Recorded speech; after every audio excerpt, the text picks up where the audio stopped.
Very fortunate then in graduate school to be trained in molecular biology and biochemistry, and then after that training I went on to do a study where I was able to work with these mice, and we learned that of course they're blind because they're lacking a protein that is really important for delivery of molecules to the rods and cones.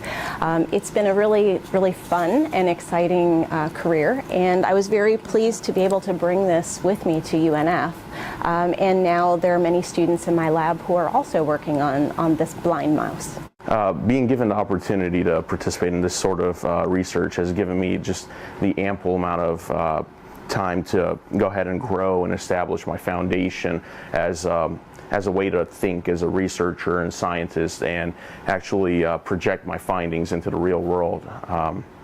And given this opportunity that Dr. Ochrietor has allowed me to join her lab with, I've been given just so many opportunities to go ahead and interact with real research, hands-on research and whatnot, and actually see some of the findings that we've obtained. Learned that there is this very important molecule, basogen, that is essential for delivering organic molecules to the rods and cones, which are the neurons that sense light in the eye. Without this delivery of these molecules, the rods and cones don't work and the mice are blind. So it's really exciting to know that some of the physiological aspects of the eye that have been known since about the 80s and the 90s, we're now being able to put a molecular name or a molecular tag to those effects. Other implications beyond retinal degeneration. Basogen is expressed in lots of different places in the body. We're going to begin looking at the reproductive aspects of this animal and the effects of basogen on reproduction. We're also looking at different senses. We know that basogen is important for the sense of smell.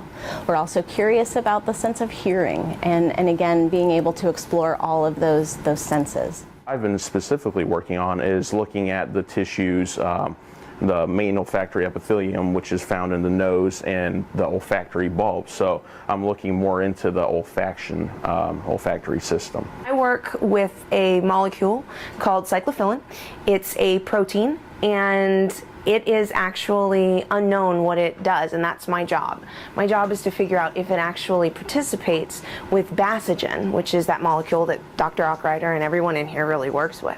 And we're trying to find out if cyclophilin actually is a chaperone. So just like, you know, when you're a kid and you had to have a chaperone on a field trip to watch you, well, basogen's got to have a way to get out onto the cell surface. And that's what cyclophilin, we think, actually does. It actually takes basogen from inside of the cell and helps it actually get to the outside. And so that's my project.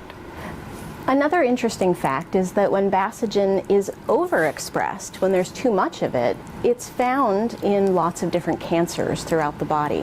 One of the next directions that we'd like to go is looking at a specific cancer that you find in the eye, which is called retinoblastoma, and it forms in young children. So we're curious about the contribution that basogen makes to the progression of that disease. Ideally, it would be wonderful to know that there was a human or a group of humans that have been helped by what we've learned about basogen. And that's really the ultimate goal of science, is to better human health. And so it's really a hope of ours. It's perhaps is a very lofty goal, but we're hoping that what we've learned can be used in treatment of various diseases.